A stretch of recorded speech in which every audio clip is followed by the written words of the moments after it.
¿Qué tal? Bienvenidos sean a Derecho a Disentir, un programa dedicado al diálogo universitario donde se abordarán diversos temas de interés social.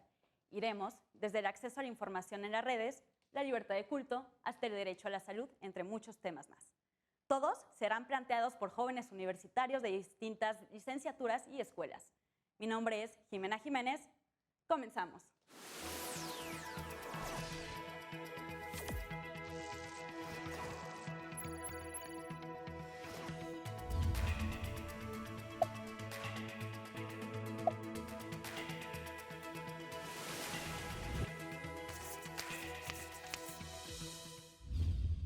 El día de hoy hablaremos sobre el derecho a la salud frente a la libertad religiosa.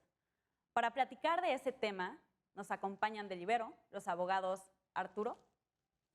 Un gusto estar con el público y con ustedes, chicos. De Derecho Ibero también tenemos a Katia. Hola, mucho gusto, gracias por invitarme. Muy bien. Y del Politécnico tenemos a los trabajadores sociales, Ángel. ¿Qué tal? Mucho gusto, gracias por la invitación. Y también tenemos a Argelia. Muy buenas tardes, gracias por la invitación. Del UNAM tenemos a los estudiantes de medicina, Brandon.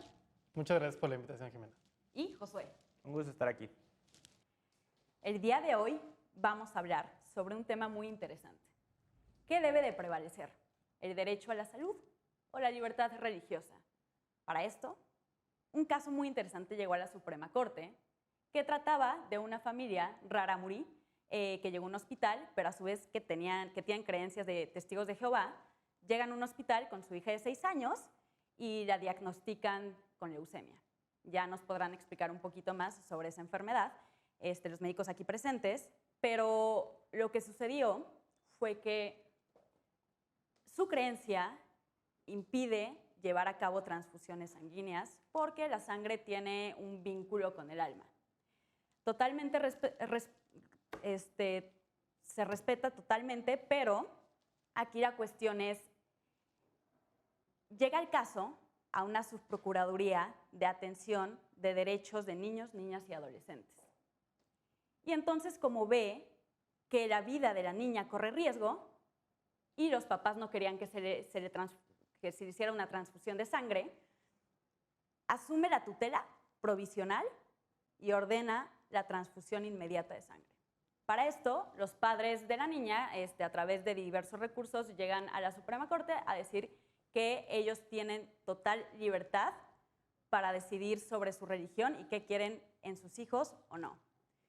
Y pues bueno, es un tema totalmente interesante porque aquí se contraponen muchísimas cosas, como podría ser un tema de objeción de conciencia de los médicos, también muchos temas jurídicos y también temas espirituales, ¿no? Entonces, para esto primero me gustaría saber la opinión de Arturo Cervantes, de Ibero, una opinión un poco más jurídica para aterrizar este tema y ya después nos abrimos a otros temas más de otras disciplinas. Bueno, a mí me parece que, como bien lo mencionabas, es un parteaguas este asunto, no solamente para la academia, sino también en temas nacionales e incluso internacionales. Es un parteaguas y empezamos a crear una nueva visión jurídica de los derechos y con toda esta nueva visión derivada de las reformas de 2011. Bueno, en temas específicos, justamente como lo resolvió la Suprema Corte en la primera sala, me parece a mí que el tema de la religión contra el derecho a la salud de niños y niñas, una contraposición en la colisión de derechos, nos da una visión de que ese derecho de los padres a poder educar a sus hijos a través de la religión, a través de todas aquellas ideas que tengan, encuentra un tope o un límite cuando se encuentra en riesgo la vida del menor, claro, ¿no? Ahora, a mí sí me gustaría señalar también, agregando a la tesis aislada, que la familia es una institución de interés público. Claro. Y además, el rol social de los padres implica ciertos deberes, que entre los cuales los más sustantivos, si se gusta decir así, es justamente el de proteger a los hijos y el de proporcionarles los medios necesarios para su subsistencia, para su salud y para su libre desarrollo. Entonces, me parece aquí que la Suprema Corte, la primera sala, resolvió de forma bastante correcta, acertada. Claro. Y bueno, no sé. Bueno, es que de tu participación recojo el tema de qué sucede. Ok, los padres tienen total libertad de educar a sus hijos como quieran, ¿no? Pero ¿qué pasa cuando en estos casos la religión con los que los están educando y que ellos practican se contrapone al interés superior del menor? Es un término un poco jurídico, pero muy obvio. Katia, ¿alguna observación en cuanto a esto? Sí, bueno, yo opino que en este caso, y yo creo que en otros conflictos también que se presentan respecto a derechos y estas colisiones de derechos que se presentan pues, en la vida cotidiana, yo creo que no se trata de qué derecho es más importante que qué derecho, ¿no? Yo creo que debemos llevar a cabo este examen de proporcionalidad, podemos llevar a cabo este estudio respecto, claro está, al caso en concreto, y la verdad es que yo también estoy muy de acuerdo con lo que resolvió la Corte. Yo creo que sí es de suma importancia pues, el interés superior del menor, de la protección más amplia de sus derechos, y yo creo que darle importancia a la salud del menor en lugar de darle más importancia a una creencia o una convicción religiosa que igualmente se respeta, yo creo que sí es más importante la salud del menor. Sí, digo, finalmente puede tener repercusiones sobre la vida, ¿no? Sí, exacto. Y sobre todo si hablamos de un tema como leucemia. ¿Nos podrían explicar cualquiera de ustedes dos, Brandon, Josué, de qué trata esta enfermedad? Bueno, mira, la leucemia es un conjunto de enfermedades en general que ataca la médula ósea. La médula ósea es un órgano que tenemos que nos ayuda a la formación de las células sanguíneas como tal. Y entonces, esta médula ósea, en el caso de la leucemia, tiene un tumor que lo que está ocasionando es que todas las células sanguíneas que están saliendo de la médula ósea hacia todo el cuerpo, pues son malignas, porque al fin y al cabo es un tipo de cáncer. Entonces, de la médula ósea derivan las células madre hematopoyéticas, así les conocemos nosotros, que son las que forman toda la sangre. Entonces, en el caso de una leucemia como tal, el tratamiento idóneo es una transfusión sanguínea, ya que toda la sangre que tiene el paciente pues, está contaminada, por así decirlo, y entonces necesita una transfusión sanguínea para corregir ese error y que entonces la formación del menor, del adulto, del que sea, pues no se contrarreste con la enfermedad. Ok, en cuanto al tratamiento idóneo, me llama mucho la atención porque uno de los temas en conflicto en esta sentencia es que los padres proponían un método alternativo para curar a su hija. Pero, ¿qué tan comprobado están los otros métodos alternativos igual alópatas en cuanto a esta enfermedad? Realmente, o sea, no hay como una teoría científica que Ok. diga que son igual de favorables que una transfusión sanguínea, porque entonces, en dado caso, otra cosa que podría hacer sería un trasplante de médula ósea, Ok. lo cual es más complicado, mucho más complicado. Entonces, Claro. la solución, pues fácil y que para los médicos o un médico de un hospital general es bastante favorecedora es una transfusión. Entonces, pues no hay ninguna comprobación científica, o al menos que yo conozca, que sobre qué tan buenos sean los tratamientos alternativos y pues... Bueno, en el caso de las transfusiones de sangre, las transfusiones se hacen por una situación, que se presenta anemia en el paciente. Ok. ¿Qué es la anemia? Es cuando los glóbulos rojos disminuyen en cantidad. ¿Cuál es la función de los glóbulos rojos? Es transportar a todo el cuerpo oxígeno. Cuando estas células bajan, el aporte del oxígeno al cerebro, al corazón, al riñón, al pulmón, ya no reciben oxígeno. Entonces corren el riesgo de necrotizarse, de morirse. Entonces, se hacen estas transfusiones para evitar, obviamente, todas estas patologías. Pero se puede tratar la leucemia con quimioterapia. Ok. Y como lo dijiste, bueno, yo quiero agregar más bien que la quimioterapia es una opción siempre y cuando muestre una probabilidad de cura. Si, por ejemplo, te voy a poner un ejemplo, si se realizan varias terapias de quimioterapia y no muestran resultados favorables, Claro. entonces es Sí, que- perder recursos más que nada. En este caso en concreto, todo fue emergencia. Entonces, por eso esta subprocuraduría asume la tutela para decir, ¿saben qué? Denle una transfusión a esta niña que se nos va a morir en este instante. Pero aquí la cuestión es, ¿qué pasa después? ¿Qué pasa después si ya habiéndole hecho la transfusión, deben de seguir haciéndole más transfusiones o qué tanta carga tienen los padres de comprobar que esos otros métodos alternativos o la quimioterapia puede funcionar para su hija, ¿no? Digo, finalmente sigue en riesgo su salud, pero ya no es una situación de emergencia de ahorita póngale sangre. Sí, bueno, hay dos puntos de vista. Las transfusiones Ok. implican costos al hospital, porque se procesan, bueno, aquí mi compañero es clínico, más del área clínica, tiene un poco más de experiencia, y para sacar las bolsas de sangre que se van a transfundir se lleva un proceso, y ese proceso cuesta dinero, laboratorios, capacitación del médico, etc. Claro. Y las situaciones alternativas, la más conocida, la eritropoyetina, esa eritropoyetina es una hormona que favorece la creación de glóbulos rojos y de varias, principalmente de glóbulos rojos. Hay una situación mala en la eritropoyetina que causa tromboembolismo venoso. ¿Qué es esto? Un coágulo en la sangre. Ok. Y ese coágulo viaja a través de todo el sistema circulatorio y puede llegar a los vasos que son de calibre pequeño. ¿Cuáles son esos vasos? Los del cerebro y los del corazón. Entonces hay Ahí ya muchos- valiste.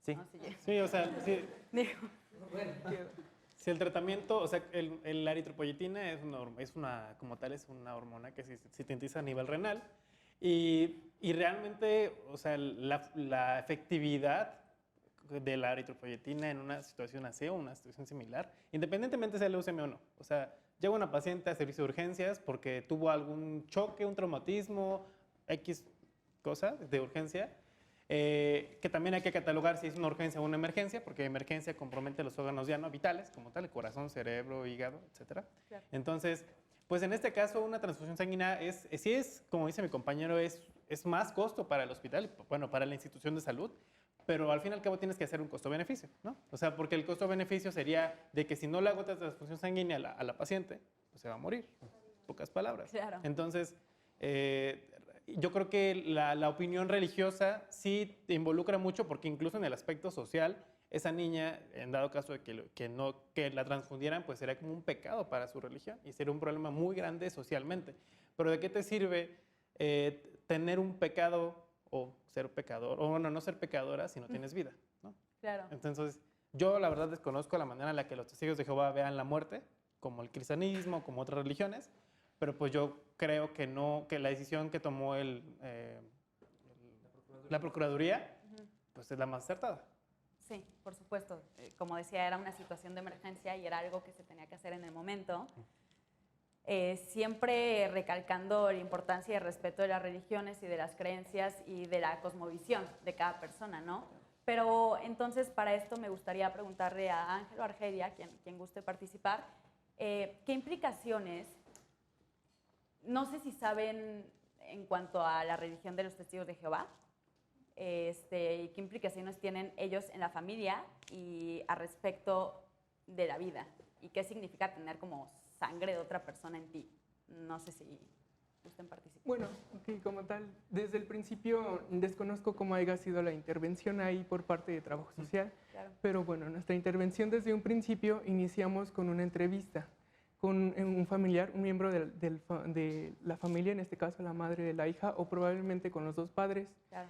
Hacemos una entrevista profunda, nosotros la llamamos una técnica de entrevista, donde nosotros ahí comenzamos a indagar la parte como aspectos de vivienda, aspectos de la dinámica familiar, cómo se relacionan, los roles que tienen, y en esto arrojamos un diagnóstico social. En este diagnóstico actualmente también ya se considera en nuestros instrumentos, como lo es el estudio socioeconómico, la parte vulnerable o factores de riesgo, que en este caso se puede decir que es los valores, costumbres y creencias, que pueden inferir en la atención médica hacia, en este caso, la paciente, la hija. Claro. Una vez indagando con eso, trabajamos con un equipo multidisciplinario. Esto se hace saber tanto a personal de enfermería, personal médico y demás equipo multidisciplinario, tanto de salud, a lo mejor también la parte jurídica. En este caso, siento que fue algo acertado, en mi opinión, que se haya realizado la transfusión. Ok. Sí había comentado, como comentaron, estos métodos o alternativas sobre algunas otras.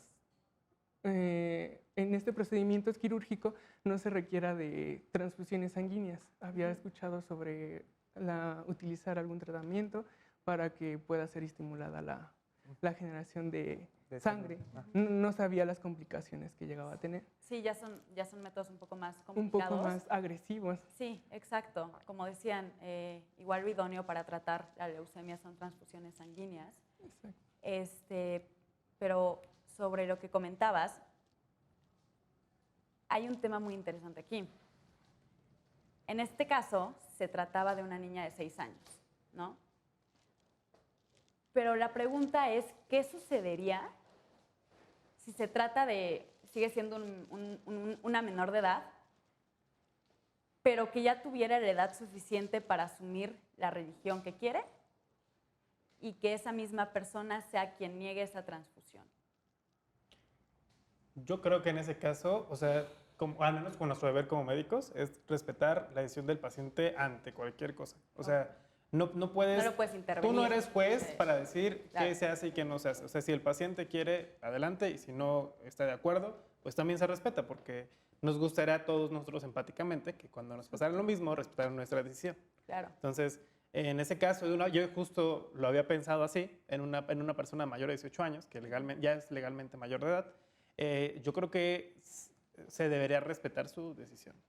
O sea, porque sí, comprometes la vida totalmente, Claro. pero al fin y al cabo creo que es consciente de lo que está haciendo, consciente de su decisión y que por lo tanto sabe las consecuencias que esto puede traer consigo. Sí, es que es muy interesante cómo en el mundo jurídico estos estándares de tienes 17 años, 11 meses y eres una persona que no puede tomar decisiones por sí mismo, y ya cuando tienes 18 al día siguiente, mágicamente te conviertes en una persona que sí puede tomar decisiones. Claro. Es una cuestión jurídica que a mí me cuesta mucho trabajo entender, pero o sea, la cuestión es hasta qué momento eres consciente de tus creencias, de lo que haces, de las implicaciones, no sé, mentales, de salud, espirituales incluso, ¿no?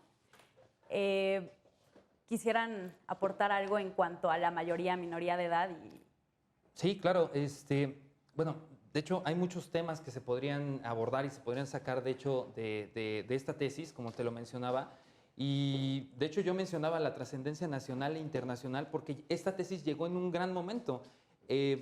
También fue una noticia bastante resonada a nivel mundial. Tan es así que Naciones Unidas, la Organización Mundial de la Salud, lo retomó incluso por el tema de los antivacunas también, ¿no? El tema de las personas que precisamente por una influencia religiosa y por un tema también de información falsa o como se quiera tomar, no vacunan a sus hijos. Claro. A mí me parece interesante y de hecho creo que hasta escuchando las opiniones de aquí de los expertos, me parece que confirma aún más el sentido en el cual se resolvió este asunto, pero que nos abre un paradigma para mucho más. Planteábamos la situación, ok, el rol social de los padres, ¿no? El rol social de los padres al tener esta facultad de educar a sus hijos, pero también este deber de brindarle la salud y seguridad a ellos. ¿Qué es lo que ocurre? Y tú lo sabes perfectamente bien, Jimena. Nos encontramos en una sociedad de riesgos, justamente. Completamente. Y me parece que este rol social de padre, al influirse, o sea, se estaría violentando este rol, se haría una infracción a este rol social si no se le proporcionan todos los medios a los menores para poder subsistir. Bien lo mencionabas, ¿cómo quieren tener religión si ya no hay vida, ¿no? O sea, siendo la vida justamente un derecho que muchos, no concuerdo, pero que muchos lo mantienen como un derecho primigenio por sobre todos los demás, ¿no? Claro, por supuesto. Y las consecuencias jurídicas que puede tener esto, porque si bien es cierto, la niña en este caso, pues por un tema de urgencia, por un tema de emergencia, no sé, asumió esta facultad la Procuraduría. Pero en otros temas, supongamos el tema de las vacunas contra el sarampión, que también tienen consecuencias, el caso del sarampión, ¿qué consecuencias puede llegar a tener para el niño y las consecuencias que puede tener para los padres? O sea, porque a la infracción de este rol social implicaría cierta responsabilidad jurídica hacia ellos por las lesiones o incluso por la pérdida de la vida de cualquier menor, ¿no? Completamente.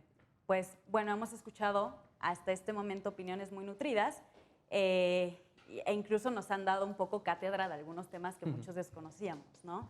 Pero bueno, esto todavía no termina, nos vamos a un corte. Gracias.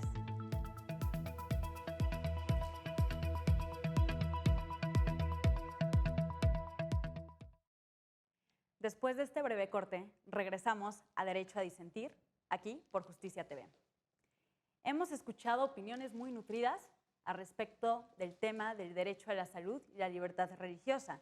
Hemos ido desde temas de derechos humanos, la reforma del 2011, el test de proporcionalidad e incluso nos hemos metido a cuestiones de entrevistas a los familiares para ver cuáles son los métodos idóneos para tratar cuestiones de salud e incluso cosas más técnicas médicas que nos han aquí enseñado e ilustrado los estudiantes de medicina.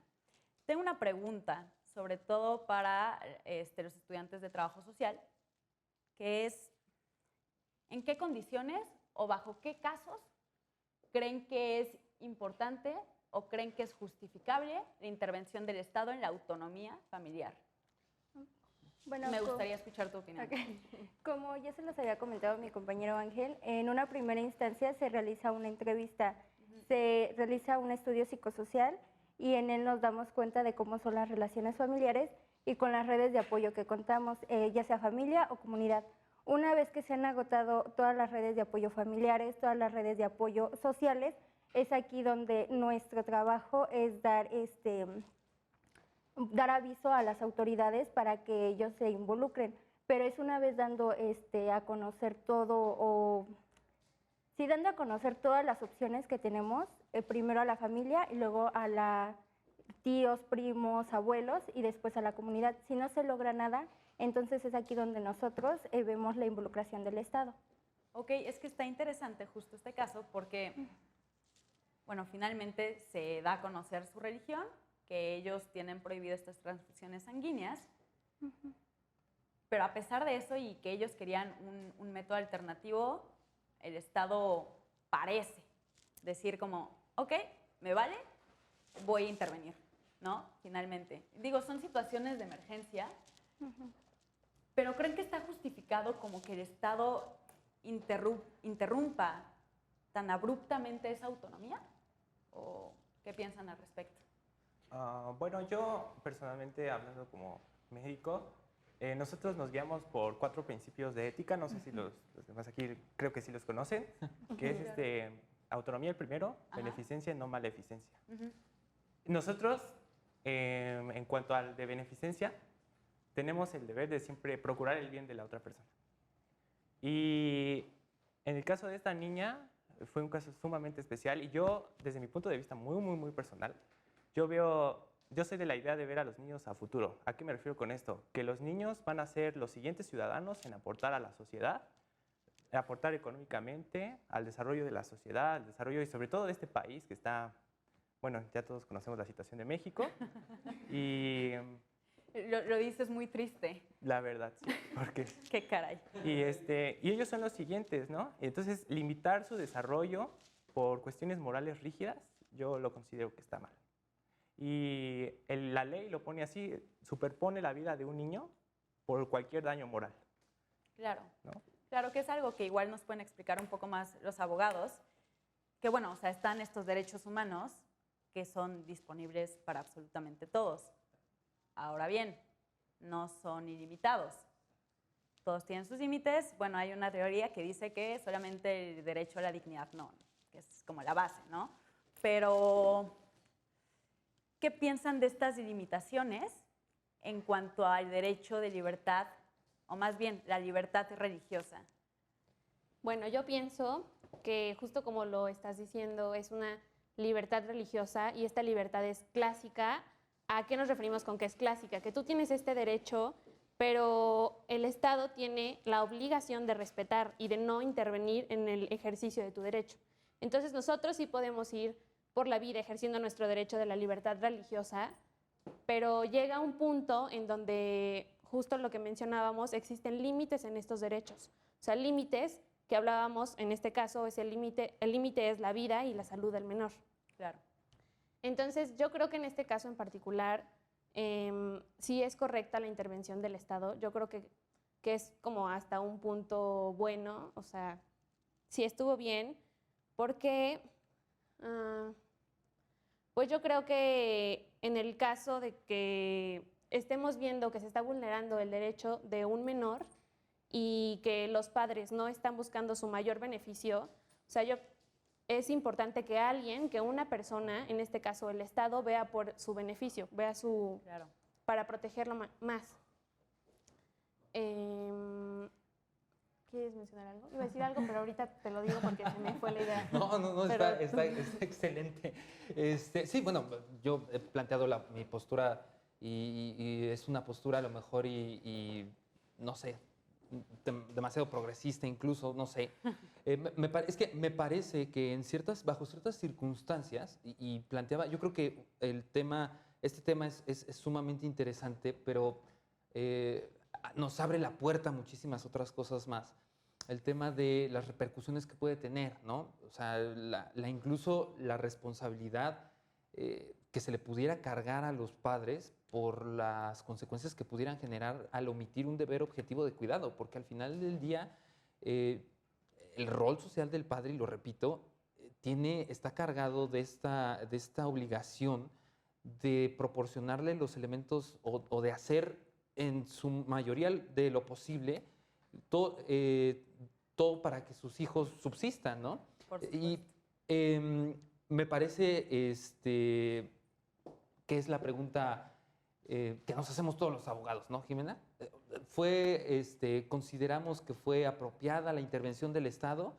Me parece que en este caso, y la última palabra la tiene justamente nuestro Poder Judicial, ¿no?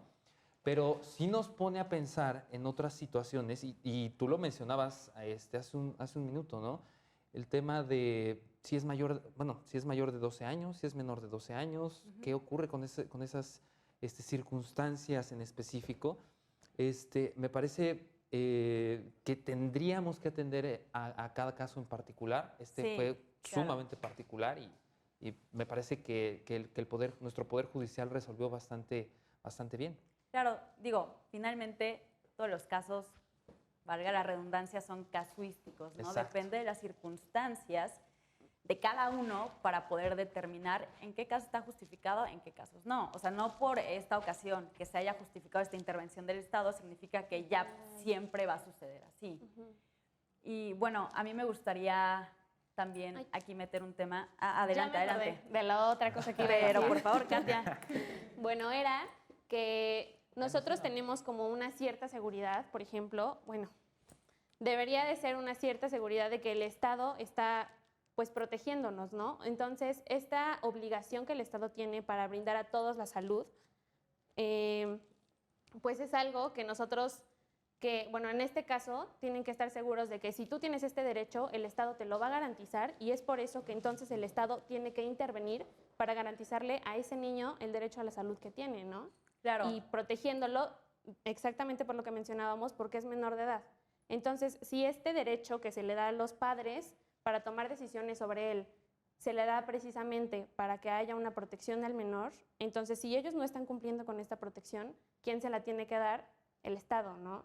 Entonces yo creo que la intervención sí es pues muy buena, ¿no? O sea, Sí, y digo, en este caso creo que se vio muy obvio el resultado de un test de proporcionalidad. Tenemos claro. dos derechos que están colisionando. golpeándose, que es el derecho a la salud y libertad religiosa, pues es un poco obvio, ¿no? Pero, digo, ¿cuál gana? Pero hay muchos otros casos donde está más en duda porque son derechos que están como más a la par. No por ello estoy diciendo que unos son más importantes que otros, pero son cuestiones un poco más complicadas y también se tiene que atender a las cuestiones del caso. ¿Querías decir algo, Ángel? Sí, bueno, desde un inicio mencioné sobre la intervención de trabajo social. Sí. Detectando este tipo de casos, yo sé que los testigos de Jehová saben que la sangre es el alma. Sí. Y que les transfundan sangre prácticamente para ellos sería como comerse el alma de alguien más.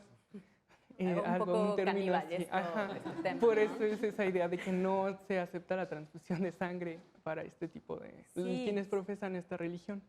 Bueno, en un principio nosotros detectamos esto y hacemos un proceso que se llama sensibilizar. Hablamos sobre esto que es la transfusión sanguínea, que ¿Pero se a quién puede requerir sensibilizas? a la familia. Ah, ok, ok, ok. En este caso sería a la familia. Ok. Sensibilizamos sobre a lo mejor riesgos, pero también sobre las posibilidades de bienestar que le brinda al paciente. O por sea, así decirlo. para que acepten. Ajá. Ah, ok. Pues entramos como por decir, ya cuando el médico dice que sí se tiene que hacer la transfusión y los padres en un momento ya comienza este choque, Claro. nosotros comenzamos primero ya en un instante a hacer una parte de la negociación. O sea, a lo mejor... Hacen un poquito de mediadores. Ajá, Ok. un poco. Pero no lo hacemos de manera aislada. También como dije al principio, es un equipo multidisciplinario. No nada más es como que la parte social y dejamos de lado lo demás. Pero para esto tienen que hacer trabajo de campo, de ir a ver en dónde viven las personas, cómo es la comunidad, o solamente con una entrevista con los padres en este caso. Cuando detectamos que son casos con mayor vulnerabilidad, Ok. sí nosotros, otra de nuestras técnicas es hacer una visita domiciliaria, donde ahí el principal objetivo es saber en qué condiciones viven. Igualmente ahí nos da pauta para saber un poco más sobre su cultura o Claro. este tipo de costumbres Ujú. y creencias que ellos Que tienen. vaya, o sea, no solamente son testigos de Jehová, sino también tienen una carga cultural importante en Exacto. cuanto a ser parte de una minoría étnica cultural, como son los rarámuris, ¿no? Entonces, Un tema de sensibilización moral, claramente, ¿no? O sea, Sí. tratar de que ese juicio moral interno en cada persona, y en este caso de los padres, pues que les permita disponer un poco más, ¿no? de estas situaciones y incluso ellos mismos, al final del día, somos jueces de nosotros mismos y ellos mismos hacen la ponderación de derechos, la ponderación de la situación ya en un tema interno, ¿no? De foco interno. Pero a mí me parece bastante interesante este tema del tema social, de acercarse, de sensibilizar, porque en este caso, yo desconozco las particularidades, no sé si hubo un trabajo de este tipo, pero sí nos acerca también un contraste de la realidad de lo que es México, y de hecho lo mencionaban aquí nuestros expertos médicos, porque bueno fuera que en todos los hospitales del país hubiera este tipo de trabajo y con cada una de las personas se hiciera este trabajo de sensibilización. claro. Yo sacaba, ahora sí que a la mesa de discusión, el tema de los antivacunas, ¿no? En el extranjero, en Estados Unidos principalmente y en algunos otros estados se dio este caso. Incluso el gobierno de Estados Unidos y algunos otros como el gobierno alemán decidieron establecer multas a los padres que no inmunizaran a sus hijos. Aquí la cuestión es, qué tanta, y lo mencionabas, ¿no? ¿Qué tanta intervención podría hacerlo? ¿Qué tan drástico es imponerle una sanción económica o administrativa a los padres por no inmunizar? Pero también está la otra posición de, es que si no inmunizamos, si no hacemos este trabajo de prevención de salud, implica también costos para el Estado, implica también poner en riesgo la salud de los menores. Claro, por supuesto, está muy interesante esto que dices y la importancia de su profesión de trabajo social. A veces, no sé si ustedes también lo sienten, yo es algo que he pensado mucho, pero otras profesiones a veces estamos un poco desconectados de las dimensiones claro. sociales y cómo son las cosas ya en la calle, ¿no? O sea, ya viéndolo frente a frente. Terminamos este bloque, después continuamos con sus participaciones, regresamos, esto es Derecho a Disentir. Muchísimas gracias.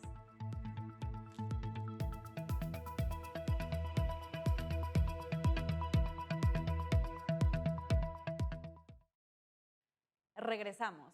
Esto es Derecho a Disentir por Justicia TV. Estamos tratando un tema muy interesante sobre el derecho a la salud con el choque de libertad religiosa. Nos estabas por comentar algo, Josué. Bueno, gracias. Ahorita que mencionaron la palabra sensibilidad, también hay que ver el punto de vista de los padres. Porque, o sea, los padres de Clara, de la niña que estamos comentando, fueron al hospital porque pensaron que era varicela. Y oh, sorpresa, les dice el médico, no, no es varicela, es leucemia. Entonces, y ellos todavía no sopesan esa idea cuando le dicen, vamos, tenemos que hacer transfusiones de sangre. Entonces, los padres se ven presionados de dos cosas y no saben cómo actuar ni qué le van a responder a su comunidad cuando vuelvan allá. Porque los testigos de Jehová, yo tengo muchos amigos testigos de Jehová que me comentan que si se hace algo que no está estipulado en los testigos de Jehová, la jefatura, vamos a decir, no sé cómo le digan, le dicen Watchtower, el que está en Estados Unidos, les dice, ¿sabes qué? Si estos no cumplen con las estipulaciones que nosotros establecemos, corta comunicación con ellos. O sea, no le hables, sus familiares no le pueden hablar, sus vecinos. Muerte civil. Sí, o sea, los bloqueado. cortan. Sí. Entonces, Bien. también hay que ver este punto de vista de los padres de que se encuentran en presiones horribles y el tiempo vuela, ¿no? Entonces, nada más quería agregar este punto. Sí, claro, es una cuestión interesante porque es una variante más de todo este problema, ¿no? Sí. Que claro, decimos, sí el interés superior del menor, pero vaya, o sea, los papás también son humanos, también tienen sus derechos y pues también hay que respetar todo este tipo de cuestiones, sobre todo cuando tiene implicaciones así. Yo no sabía eso de los testigos de Jehová, no sabía que eran tan duros Sí. al respecto, que igual es respetable, ¿no? Pero Bueno, adelante. sin embargo, dentro de nuestra carrera también se trabaja con la reinserción social. A lo mejor se trata este tema con el familiar en un primer plano, se realiza la intervención del médico y después se puede trabajar con la sociedad si es que ésta lo permite, ¿no? Y si no, trabajar con la familia para que ellos se vayan reintegrando a su comunidad poco a poco. No es como dejarlo de lado, sino también ir interviniendo en él con cautela, ¿no? Para que la sociedad lo vuelva a aceptar, o su religión, ¿no? Su contexto.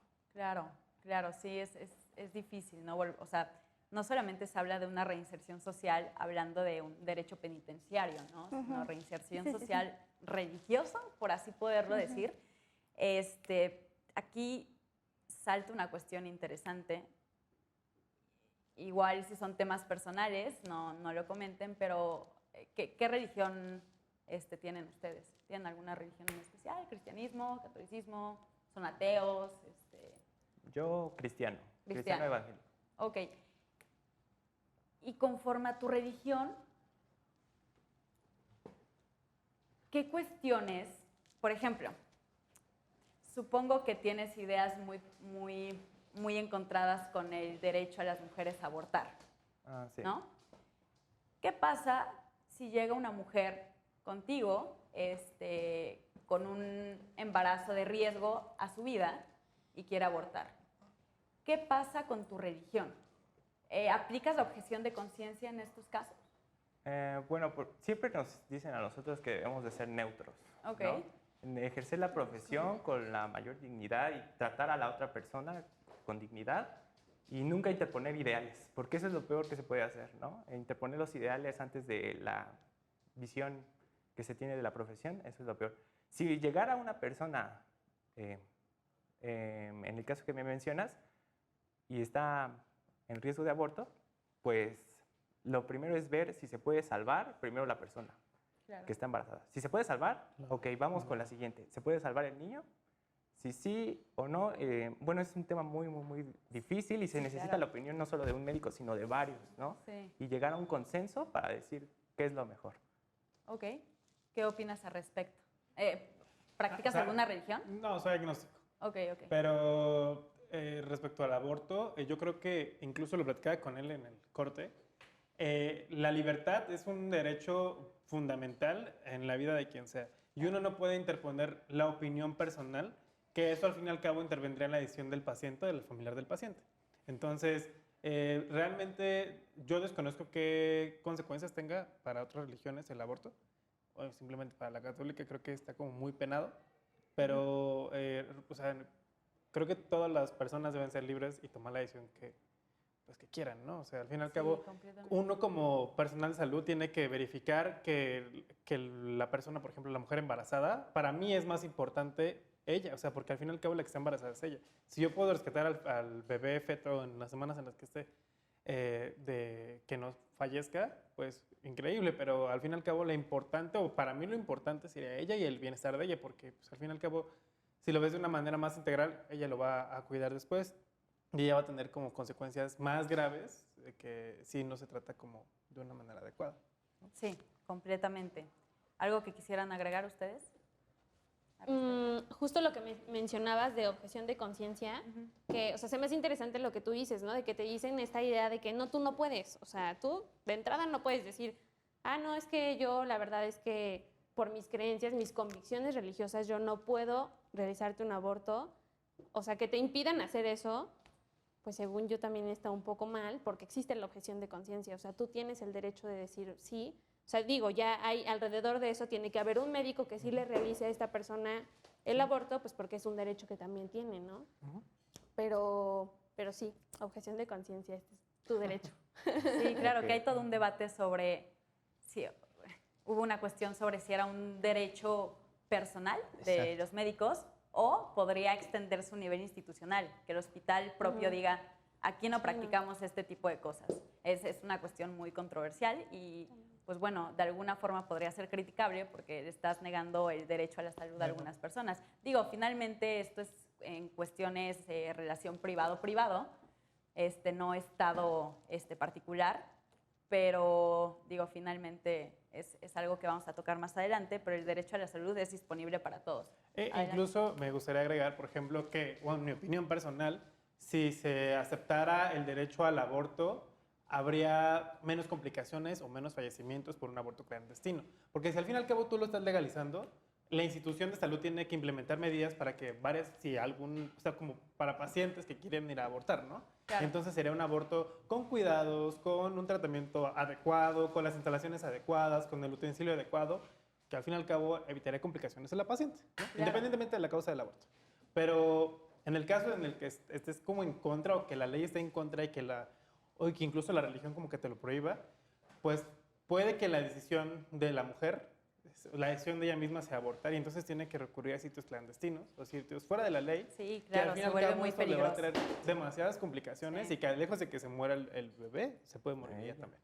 Claro, que igual estaba pensando, siempre yo creo que en nuestras 3 profesiones nos han dicho que tenemos que ser objetivos, ¿no? Siempre verlo desde un punto neutral. Pero es bien difícil. Sí, claro. Claro.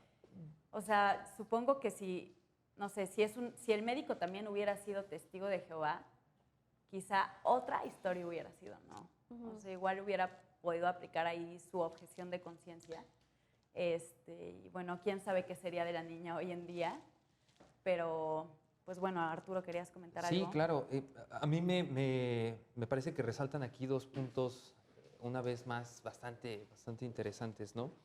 El primero de ellos es que yo tampoco tenía mucho conocimiento acerca de las prácticas de los testigos de Jehová.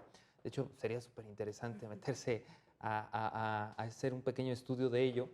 Pero es interesante porque nos planteamos aquí un choque entre normas, un choque entre las propias normas de los testigos de Jehová como una organización, como un sistema, en el cual dentro de ellos mismos, y lo escuchábamos, un tema de exclusión de ciertos integrantes bajo el supuesto de que no acaten las normas que establezca la propia religión.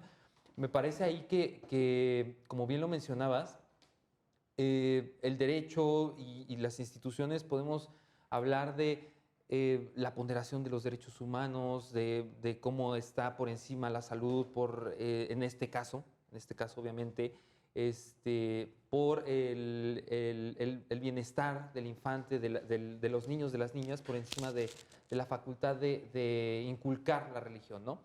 Pero en estos casos, por ejemplo, en Estados Unidos y en los otros países donde, por ejemplo, en Alemania también, donde se les sanciona a los padres por no inmunizar a sus hijos, supongamos que tuviera una consecuencia similar a la de los testigos de Jehová. Ok, no lo vas a inmunizar, te vamos a sancionar.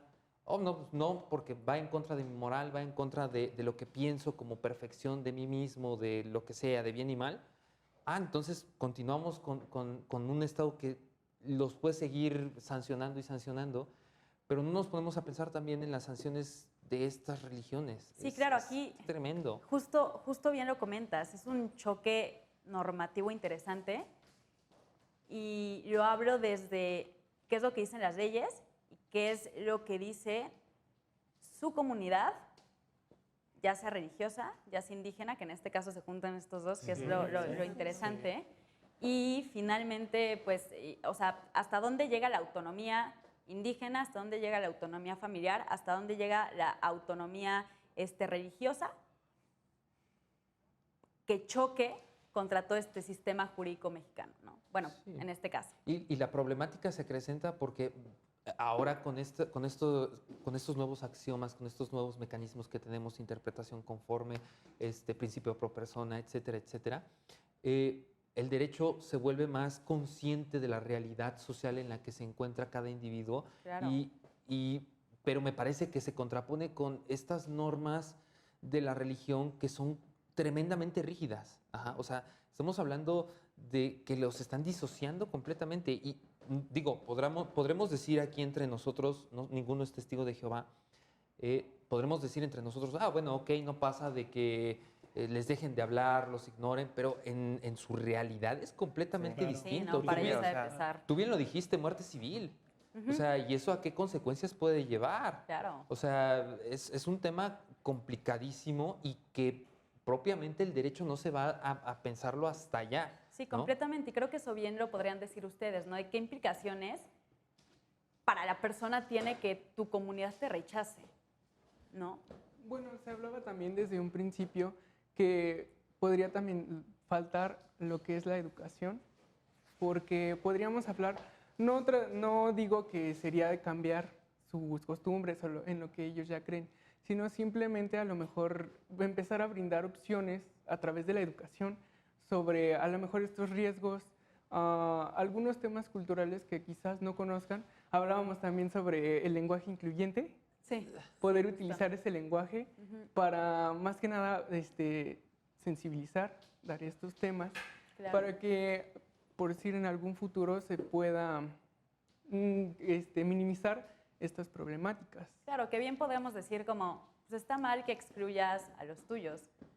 Pero bueno, o sea, eso se los puedes decir y ellos les va a valer. O sea, van a seguir con sus Exactamente. dogmas de hace Exactamente. 200 años o más. O sea, es una cuestión muy interesante y creo que también deben de tener esta conciencia social y no solamente enfocarse a algún dogma religioso, ¿no?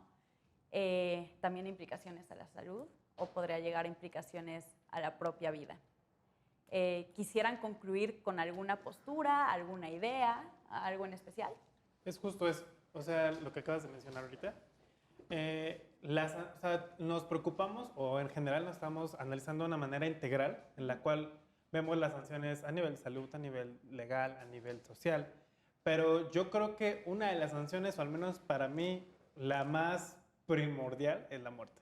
Entonces, si vas a poner a valorar qué sanción es más importante, si la exclusión social o tu vida, pues entonces yo creo que tendríamos que valorarlo de una manera todavía más completa, ¿no? Porque, Claro. o sea, el decir como, ok, sí, no vamos a hacer esto porque pues tu religión te lo está impidiendo o X situación, pues sí, pero al fin y al cabo eso va a traer más consecuencias y como lo mencioné en un principio, ¿de qué te sirve ejercer una religión y hacer todo lo que la religión te diga si al fin y al cabo no tienes la vida para poder hacerlo y para Claro. poder transmitir lo que tú piensas y lo que tú sientes sobre esa religión hacia Claro. la comunidad? Claro, por supuesto, es un derecho rector para poder ejercer todos tus demás derechos, ¿no? Exacto. Si ya afectas a la vida, pues afectas todo lo demás. Pues bueno, la verdad es que dieron aportaciones muy interesantes desde el aspecto médico y de salud, desde el aspecto social y aspecto jurídico. La verdad es que, por lo menos yo, espero que también todos ustedes se vayan con una visión un poco más amplia de este tema. ¿no? Claro. Entonces, pues bueno, cerramos finalmente con este programa. Muchísimas gracias por venir aquí. Pues bueno, ha terminado este capítulo de Derecho a Disentir con esta problemática y esta situación muy interesante sobre derecho a la salud y libertad religiosa. Hasta dónde llega una, hasta dónde llega otra. Esto es, como ya lo decía, Derecho a Disentir por Justicia TV. Nos vemos a la próxima. Hasta luego.